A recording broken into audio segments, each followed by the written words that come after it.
Et avec nous en plateau comme promis, Elena Volochine, bonjour. Bonjour Philippe. Ancienne correspondante de France 24 à Moscou, vous présentez sur France 24 l'émission Vue de Russie. Et ce conflit, vous le connaissez très bien, vous l'avez couvert en long et en large.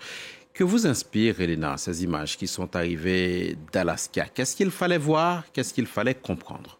Alors les images, elles sont terribles tout d'abord. Avant tout, je pense aux Ukrainiens. On vient d'entendre Emmanuel Chaz, mais c'est important de poursuivre du point de vue ukrainien.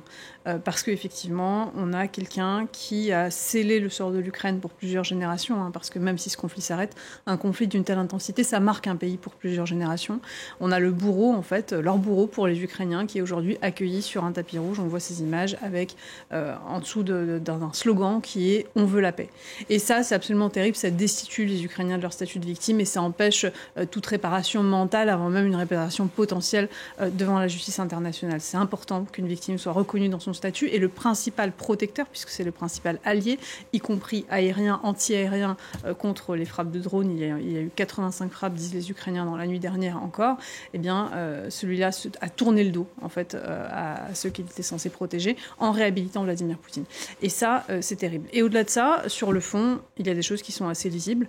Donald Trump, dans cette interview à Fox News, après le sommet, a été interrogé sur les conditions d'une paix en Ukraine. Et donc pour lui, il l'a dit, c'est la cession des territoires que la Russie déclare comme sien, c'est la non-adhésion de l'Ukraine à l'OTAN, et ce sera à Volodymyr Zelensky de mettre fin à ce conflit. C'est ce qu'il dit. Donc ce n'est pas à Vladimir Poutine de mettre fin à ce conflit selon la vision de Donald Trump, c'est à Volodymyr Zelensky, et il est complètement intoxiqué par ce récit comme quoi la Russie ne fait là que défendre des Russes/russophones dans une guerre. Enfin, il ne voit pas Vladimir Poutine comme l'agresseur. Il est vraiment imbibé par cette réalité parallèle et par ces contre-vérités. Et alors après, il veut un cessez-le-feu. Il veut que Vladimir Poutine, en fait, il veut de Vladimir Poutine qu'il arrête de bombarder l'Ukraine tout de suite, maintenant. Et il arrête, et il veut que Volodymyr Zelensky, lui, accepte de céder ses territoires. Alors, toute la question aujourd'hui, c'est juste de savoir, mais avec lequel des deux il va s'énerver le plus. Et il y a des risques que ce soit Volodymyr Zelensky, parce qu'il est fasciné par une idée fantasmée du respect que Vladimir Poutine aurait pour lui. Quoi qu'il en soit, le président Trump avait dit dans l'avion qu'il emmenait à Anchorage qu'il voulait un cessez-le-feu et qu'il ne serait pas content s'il ne l'avait pas. Visiblement, il ne l'a pas. Non. Qu'est-ce qu'on peut envisager comme suite? Que Vladimir Poutine va tout simplement poursuivre ses objectifs de guerre, et peut-être que Donald Trump, à un moment donné, parce qu'il ne parviendra pas à ce qu'il veut le plus, à savoir être le faiseur de paix dans ce conflit, il va peut-être finir par comprendre que Vladimir Poutine, lui, c'est quelqu'un qui veut la guerre et non la paix. Et ça, ce sera déjà une avancée majeure, parce qu'il a conscience du fait que les frappes russes tuent des civils ukrainiens et que ce n'est pas très bien.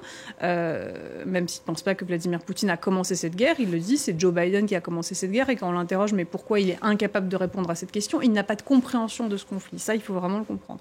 Il a juste une compréhension qu'il y a des morts. Et là, dans l'interview à Fox News, par exemple, il disait des milliers de morts, surtout des Russes, et aussi des soldats ukrainiens. Donc il place encore une fois les Russes. Alors je ne pense pas qu'il parle des soldats, je pense justement qu'il parle de ces populations dites russophones que Vladimir Poutine prétend défendre.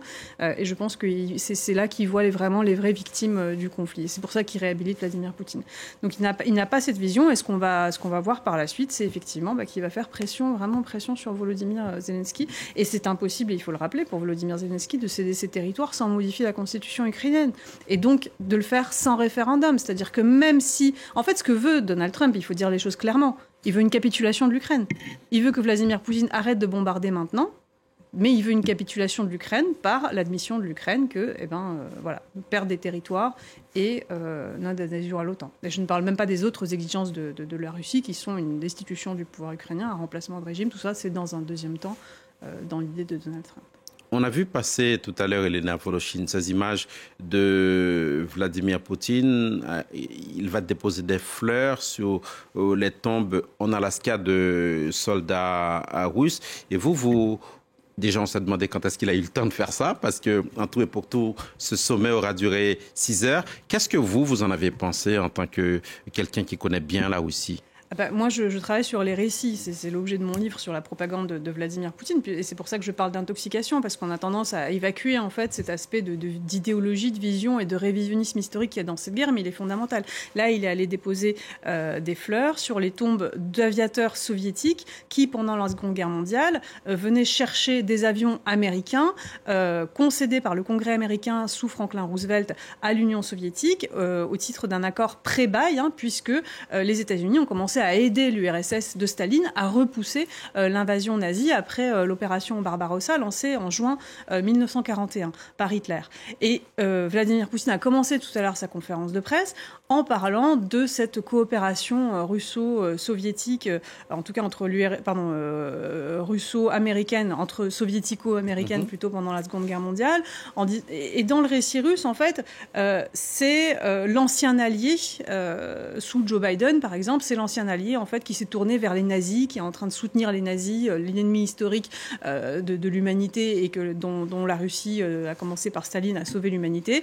Et avec Donald Trump, on retrouve cette coopération historique contre le nazisme. Il faut vraiment pas perdre de vue le récit qui sous-tend cette guerre de dénazification de l'Ukraine. Vladimir Poutine prétend qu'il y a un coup d'État nazi en 2014 en Ukraine. Ce n'est pas rien. Et je pense que Donald Trump, étant perméable à ce récit, il entérine toujours cet aspect de révisionnisme historique, comme quoi la Russie est en train de remener ce qu'on appelle en Russie la grande guerre patriotique contre de prétendus nazis, alors que c'est un récit qui est complètement fumeux, évidemment, mais il se place dans les pas de cette grande guerre du XXe siècle et il continue toujours sur ce terrain historique de révisionnisme qui lui est très cher et qui est fondamental dans ce conflit.